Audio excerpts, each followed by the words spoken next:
बहुत समय पहले एक छोटे से गांव में लक्ष्मी नाम की एक विधवा महिला रहती थी। उसका जीवन बेहद सादा था।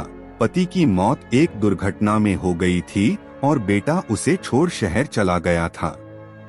अब वह अकेली थी और अपना गुजारा खेती व गांव वालों के छोटे मोटे काम करके करती थी। लक्ष्मी का घर एक झोपड़ी था जिसके आंगन में एक पुराना बरगद का पेड़ था। उस पेड़ से उसे खास लगाव था।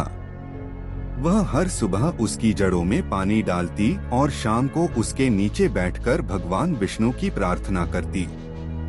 गांव वाले उस पेड़ को रहस्यमय बरगद कहते थे क्योंकि वहां से कभी कभी अजीब सी आवाजें आती थीं। कुछ कहते आत्मा है, कुछ कहते सिर्फ हवा की सरसराहट है। लेकिन लक्ष्मी को किसी बात का डर नहीं था। उसके लिए वह बरगद एक साथी, एक संरक्षक और एक साक्षात ईश्वर था। एक दिन गांव में भयंकर सूखा पड़ गया। नदियां सूख गईं, खेत बंजर हो गए और गांव में हाहाकार मच गया। लक्ष्मी की हालत भी बहुत खराब हो गई। उसकी छोटी सी खेती ही एकमात्र सहारा थी। उसी रात लक्ष्मी को एक सपना आया।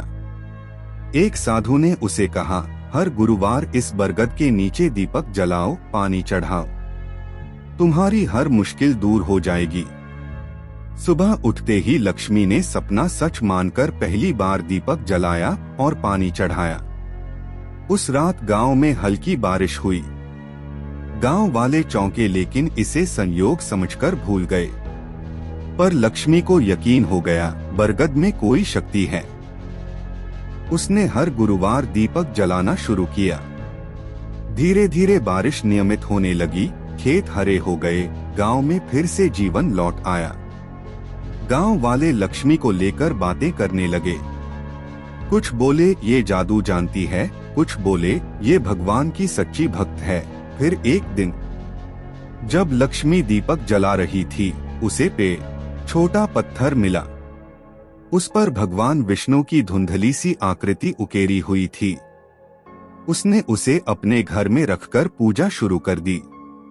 अगले गुरुवार जब वह फिर दीपक लेकर आई तो पेड़ की टहनियों से एक अजीब सी फुसफुसाहट सुनाई दी।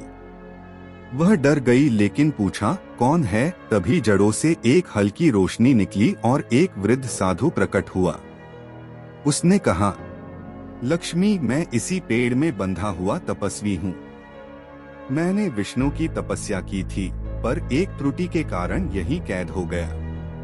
तुम्हारी भक्ति ने मुझे मुक्ति का मार्ग दिखाया है। लक्ष्मी ने कांपते स्वर में पूछा, आपको मुक्त कैसे किया जा सकता है? साधु बोले, 13 गुरुवार तक दीपक जलाओ और मेरे लिए प्रार्थना करो, तब मैं मुक्त हो जाऊंगा। लक्ष्मी ने वचन दिया। हर गुरुवार वह पहले से ज्यादा श्रद्धा से दीपक जलाती, भगवान विष्णु से उस आत्मा की मुक्ति की प्रार्थना करती। गांव वाले अब उससे प्रभावित होने लगे। अब वह एक भक्त, एक चमत्कारिक महिला बन चुकी थी। 12 गुरुवार बीत गए। अब लक्ष्मी के सपनों में भी वह साधु आता और कहता, बस एक और गुरुवार, थोड़ी और श्रद्धा। आखिरी गुरुवार आया।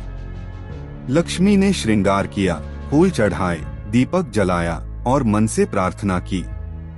तभी बरगद से तेज रोशनी फूटी, हवा तेज चली, पत्तियां कांपने लगी।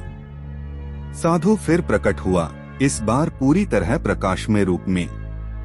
उसने कहा, लक्ष्मी, तुमने मुझे मुक्त कर दिया। तुम्हारी भक्ति ने न केवल मुझे बल्कि इस पूरे गांव को नया जीवन दिया है। और वह साधु रोशनी में विलीन हो गया। उसी क्षण पेड़ की जड़ों से एक झरना फूट पड़ा। गांव वाले दौड़े आए, ये देखकर सब दंग रह गए। अब वह बरगद विष्णु वटवृक्ष कहलाने लगा। लक्ष्मी की झोपड़ी एक मंदिर बन गई। लक्ष्मी का बेटा भी लौट आया और दोनों ने मिलकर मंदिर की सेवा शुरू की। गांव में फिर कभी सूखा नहीं पड़ा। दोस्तों, ये कहानी कैसी लगी कमेंट में बताएं और ऐसी ही मजेदार कहानी सुनने के लिए चैनल को सब्सक्राइब जरूर करें।